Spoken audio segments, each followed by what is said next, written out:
Konflik Iran dengan Israel dan Bayangin kalau suatu hari kamu datang ke SPBU dan bensin ternyata udah nggak ada. Bukan karena orang-orang panik buying, tapi karena pasokan BBM memang benar-benar terganggu. Faktanya, Indonesia masih mengimpor lebih dari setengah kebutuhan minyaknya dengan salah satu importir dari negara-negara Timur Tengah.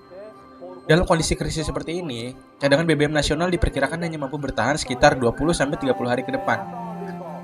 Masalahnya, sebagian besar jalur energi dunia melewati satu tempat kecil yang bernama Strait of Hormuz atau Selat Hormuz.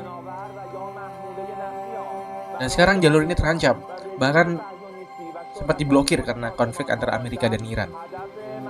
Jika jalur ini terganggu, dunia bisa mengalami krisis energi besar. Tapi sebelum kita melihat ini hanya sebagai perang biasa, kita perlu bertanya satu hal. Siapa yang sebenarnya diuntungkan dari krisis energi ini? America will be made great again. Inilah Lexaris Project.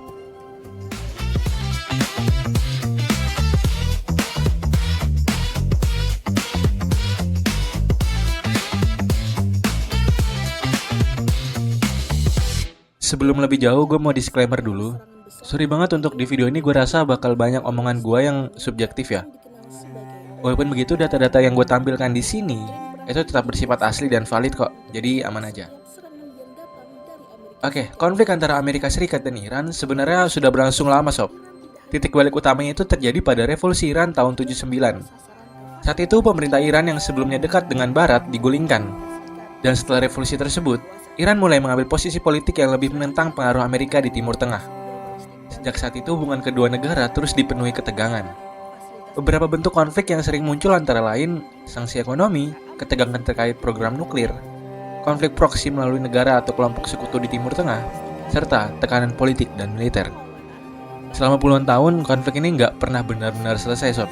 Kadang mereda, tapi sering kembali memanas. Dan setiap kali ketegangan meningkat, satu wilayah selalu ikut jadi sorotan. Selat Hormuz. Sekarang kita masuk ke inti masalahnya. Selat Hormuz adalah jalur laut yang menghubungkan Teluk Persia dengan Samudra Hindia. Kalau dilihat di peta, jalur ini sebenarnya tidak terlalu besar sob. Tapi dampaknya terhadap ekonomi dunia sangat luar biasa. Menurut data energi global, sekitar 17-20 juta barel minyak per hari melewati jalur ini.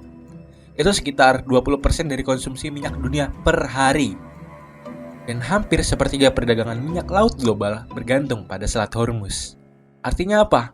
Setiap hari jutaan barel minyak dari Timur Tengah melewati jalur ini sebelum sampai ke pasar dunia. Negara-negara seperti Saudi Arabia, Irak, Kuwait, United Arab Emirates mengirimkan minyak mereka melalui jalur ini.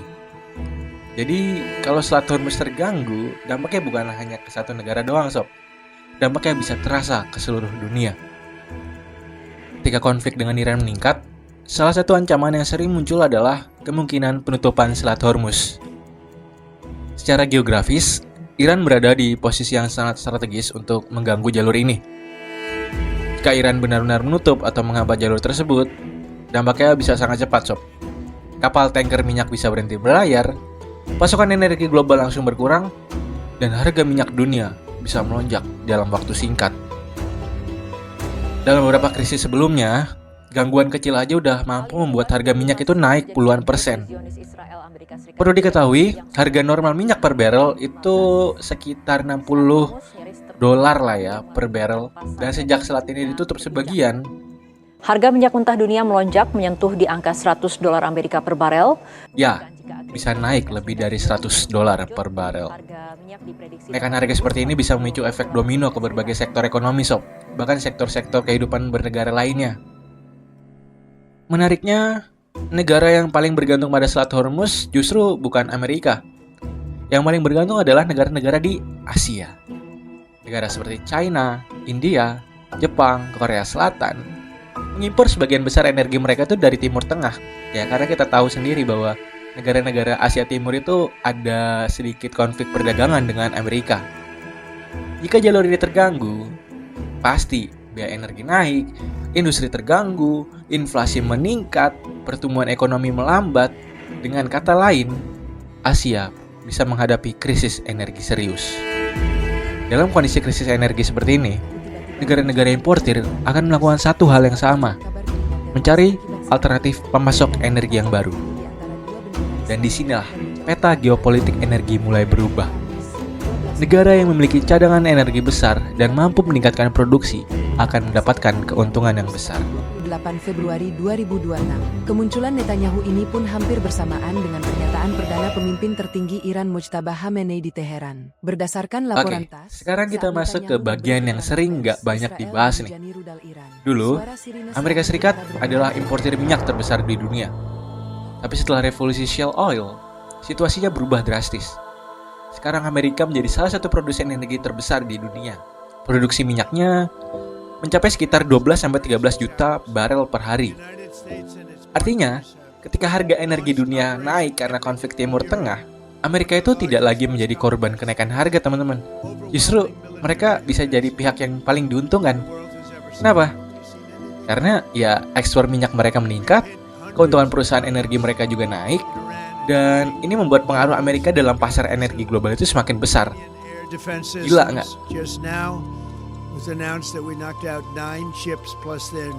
Nah, sekarang kalian lihat deh grafik yang muncul di layar. Grafik ini menunjukkan keuntungan rata-rata LNG Amerika yang dikirim ke Asia. LNG atau gas alam cair itu adalah gas bumi yang didinginkan hingga suhu ekstrim. Proses ini mengurangi volumenya hingga 600 kali lebih kecil, sehingga memudahkan penyimpanan dan transportasi laut jarak jauh ke tempat yang tidak terjangkau oleh pipa gas.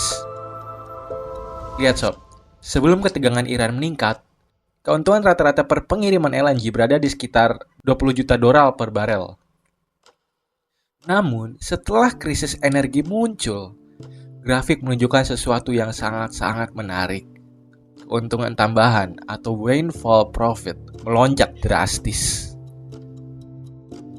Pada pertengahan tahun 2026, keuntungan total per pengiriman LNG bisa mencapai sekitar 150 hingga lebih dari 160 juta dolar per barel.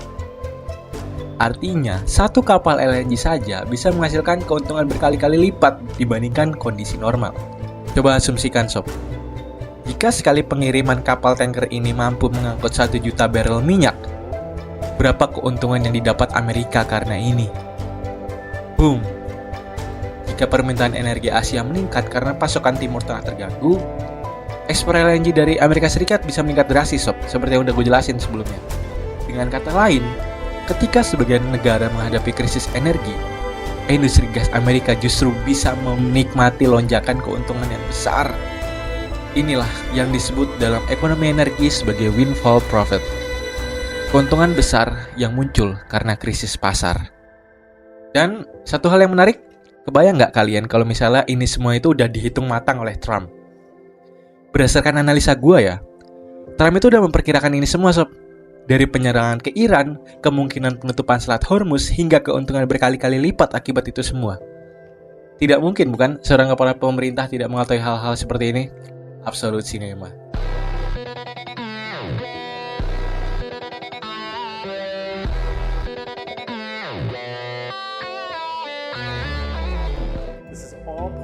Oke, jadi sekali lagi Selat Hormuz itu bukan sekedar jalur laut kecil di Timur Tengah sob.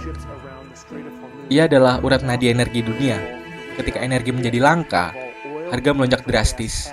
Mereka yang memiliki energi akan memiliki kekuatan ekonomi dan politik yang jauh lebih besar, seperti Amerika Serikat. Ini adalah permainan kekuasaan global dengan energi sebagai taruhannya. Dan jika itu benar, dampaknya bukan hanya pada politik. Dampaknya pada miliaran orang yang harus membayar harga energi lebih mahal, menghadapi inflasi, dan menanggung konsekuensi dari keputusan para pemimpin-pemimpin dunia. Dan Donald Trump sudah memulai permainan ini.